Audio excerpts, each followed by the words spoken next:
ডারউইনে তৃতীয় দিনের খেলা শেষে এখনও অস্ট্রেলিয়ার থেকেও বাংলাদেশ এগিয়ে আছে ৬৭ রানে।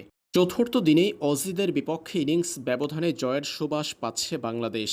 ডারউইন টেস্টের প্রথম ৩ দিনে স্বাগতিক অস্ট্রেলিয়ার উপর আধিপত্য টাইগারদের। তাই বলা যাচ্ছে চতুর্থ দিনে কাঙ্ক্ষিত জয় তুলে নিতে পারে বাংলাদেশ দল। আর তা করতে হলে অস্ট্রেলিয়া শেষ ৬ উইকেট তুলে নিতে হবে বাংলাদেশকে ৬৭ রানের আগে। এদিকে অজিদের বিপক্ষে প্রথম টেস্টে যেভাবে দাপট দেখাচ্ছে টাইগাররা, তাতে ধরে নেওয়া যায় অস্ট্রেলিয়াকে এই সিরিজে হোয়াইট ওয়াশও করতে পারে বাংলাদেশ।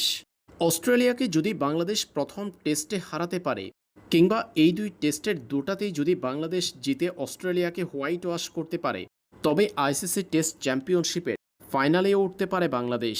তা না হলে অন্তত চ্যাম্পিয়নশিপের পয়েন্ট টেবিলের শীর্ষস্থান কিংবা দ্বিতীয় স্থান দখল করতে পারে বাংলাদেশ।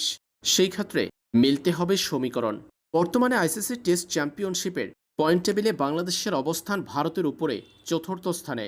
বাংলাদেশের উপরে যথাক্রমে আছে নিউজিল্যান্ড, সাউথ আফ্রিকা ও অস্ট্রেলিয়া। অস্ট্রেলিয়াকে যদি বাংলাদেশ প্রথম টেস্টে হারিয়ে দেয়, সেই ক্ষেত্রে বাড়বে বাংলাদেশের উইনিং পার্সেন্টেজ।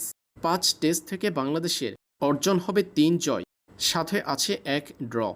অজিদের হারিয়ে প্রথম টেস্টে বাংলাদেশ জিততে পারলে টাইগারদের উইনিং পার্সেন্টেজ দাঁড়াবে ৬৬.৬৭।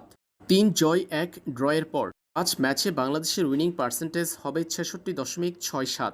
অন্যদিকে যদি অস্ট্রেলিয়াকে এই দুই টেস্টে হারিয়ে হোয়াইট ওয়াশের লজ্জা দিতে পারে, সেই ক্ষেত্রে বাংলাদেশের ৬ ম্যাচে ৪ জয় ১ ড্রয়ে উইনিং পার্সেন্টেজ দাঁড়াবে ৭২.২২।